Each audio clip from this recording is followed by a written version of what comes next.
Si llegaron hasta acá esperando que les hable de todas las cosas que otra persona hace para que yo me sienta mal, bueno, no es el caso. De hecho, la culpa por definición es personal. Y yo estoy lleno de culpa. Siento que en mi caso la palabra clave es perfeccionismo, pero déjenme que les cuente una historia de amor y culpas. Este viaje me llevó por muchos lugares de autodescubrimiento y el principal es que estoy en un vínculo estable. Pasé de viajar solo a viajar con alguien y eso implica conocernos en nuestras mejores y peores versiones. Mi versión está llena de vulnerabilidades. Yo lo considero imperfeccionismo y eso significa que empezó la batalla contra la culpa por ser mejor. Mejor que qué, no sé.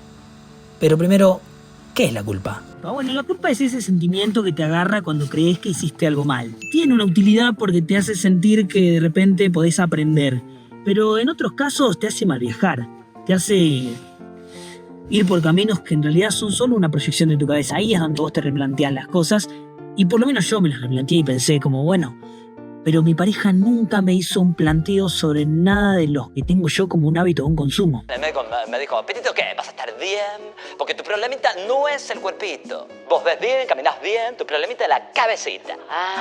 Me encanta todo lo dulce, yo soy fan. De hecho, cuando era chiquito teníamos algo en la familia que se llamaba el premio. No sé bien de qué trata, o tal vez dejémoslo para otro momento. En fin, era algo dulce después de la cena. Supongo que el hecho de que ese hábito esté a tan temprana edad y que estemos hablando de pura dopamina, placer inmediato en el azúcar, bueno, hoy en día sigue estando ese hábito. ¿Qué pasa? Al estar en pareja uno comparte gastos y consumos cotidianos. Créanme que en lo dulce yo llevo la delantera por goleada. ¿Qué estás haciendo?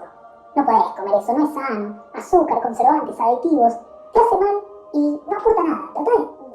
Come algo de eso, dale, no te hace nada. Sos un tipo sano. Comé, mirá los confititos que comía el pibe. Agarramos de eso que le encantaban a tu hermano comer. Ven, así funciona la mente de una persona autoexigente y perfeccionista. Constantemente escuchando entre lo ideal y el deseo. Y esas voces no dejan de estar. Bueno, en realidad sí dejan de estar cuando las ignorás. Entonces cuando estamos en el supermercado y me freno en la góndola de lo dulce, empiezo a buscar cierta aprobación para algo que es un deseo personal. Ahí es donde la cabeza empieza a irse para cualquier lado. ¿Qué es sano? ¿Qué no sano? En fin, son juegos mentales. Hablando de los jueguitos, eso es algo que también me encanta. Play 1 tuve, Play 2 tuve. Hasta ahí, pero me gustaba mucho la compu. Cuando me fui a estudiar eso cambió. Volvió esa vocecita de la autoexigencia, la necesidad de ser el chico 10.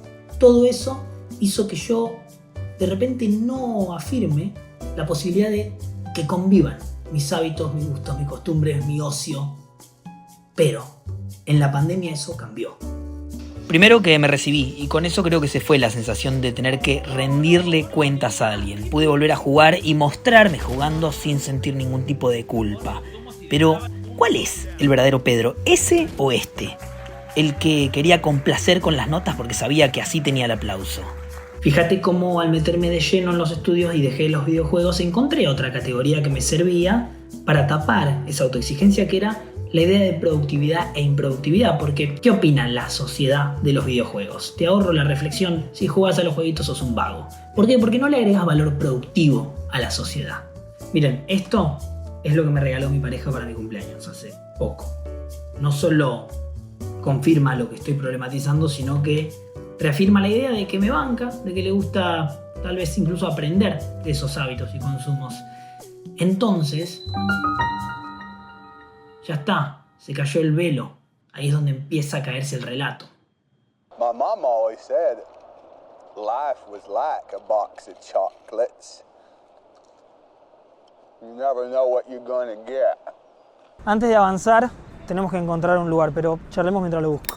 Lo que me genera ruido no es lo que hago en sí, porque a mí me gustan los jueguitos y me gustan las cosas dulces, pero también hay otras cosas que me gustan, no sé. Me gusta el picante, por ejemplo, no sé si tiene que ver, o sí. Bueno, vengan.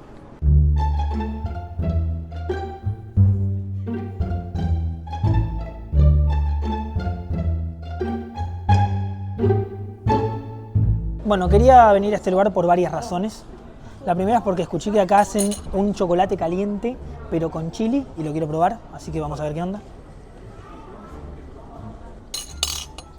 Ahí está, mirá. El picante.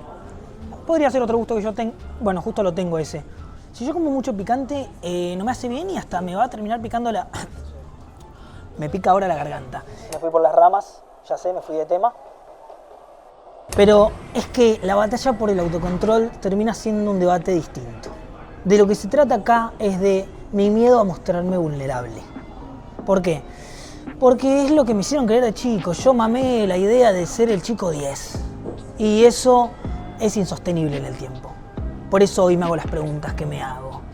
Por eso hoy me da miedo mostrarme vulnerable. Ese miedo a mostrarme vulnerable termina siendo lo que en realidad pesa en mí. Pero bueno, sigamos de esto en otro lado. Takeaway. ¿Quieren probarlo?